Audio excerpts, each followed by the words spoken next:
All right. So as a child, like most of y'all, I had a dream of playing professional sports. Although it's probably an unrealistic dream, it was something I always wanted to do. That's where my love of collecting sports cards kind of started.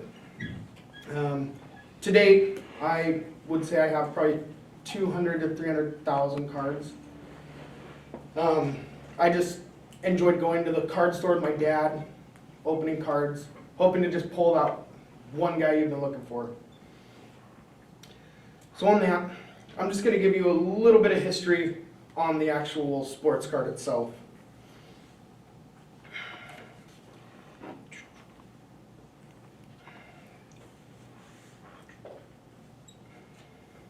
In the mid-1880s, the tobacco companies decided to start putting sports cards as an advertising in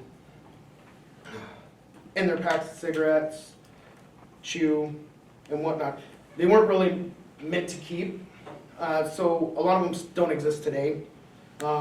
If you do have them, some of them can be worth upwards of $2.5 million, $3 million. But we're going to go through 4 eras of the card collecting, which is first the tobacco production, which is the mid-1880s. The second is going to be the Golden Age, which is the early 1900s. The third is the Topps Dynasty, and fourth is the Modern Era, also known as the Junk Era. Like I said, the 1880s cards were just starting to be mass-produced. They produced 2,000 different cards for the tobacco companies. In the 1890s, most tobacco companies combined to make the American Tobacco Company. So after that, it was a monopoly, so the cards weren't really necessary, so they stopped producing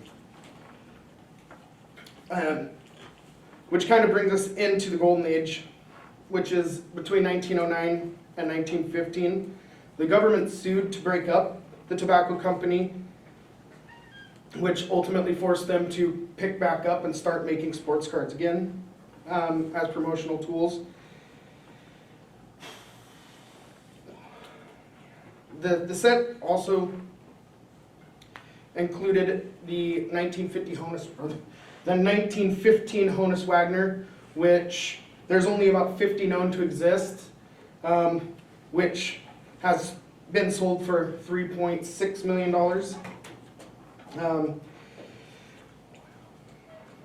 With World War I, tobacco got out of baseball cards, and the candy and gum industries picked up where the tobacco companies left off.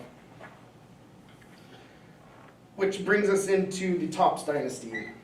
The first major issue was the 1952 Topps set, which is also known as one of the greatest sets of all times. You've got the Mickey Mantle rookie card, which is a $500,000 to $750,000 card in decent condition.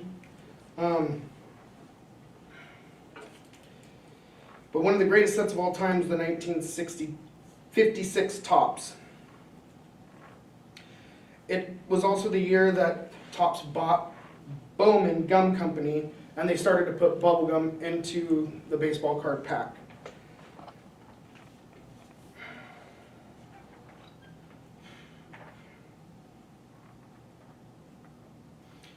And that was, okay.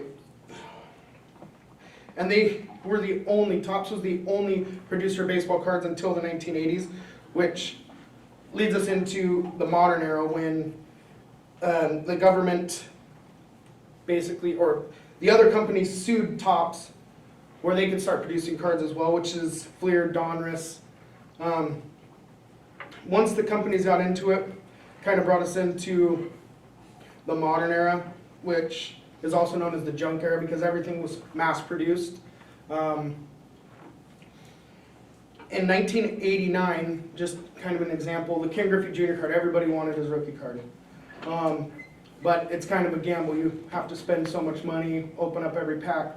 So what Upper Deck started doing was printing off just that card and selling them to card shops for hundreds and thousands of dollars. And then you could buy one at way above market value, which once the internet hit, it was discovered that there was a huge scandal with the card, and they ended up making 7-point-something million, printing off 7-point-something million of this card, which almost makes it useless, I mean worthless today.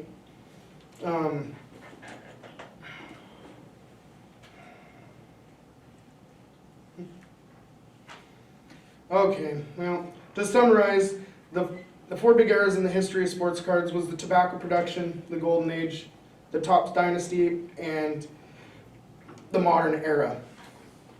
It's kind of crazy that a tobacco company started a $6+ billion industry today.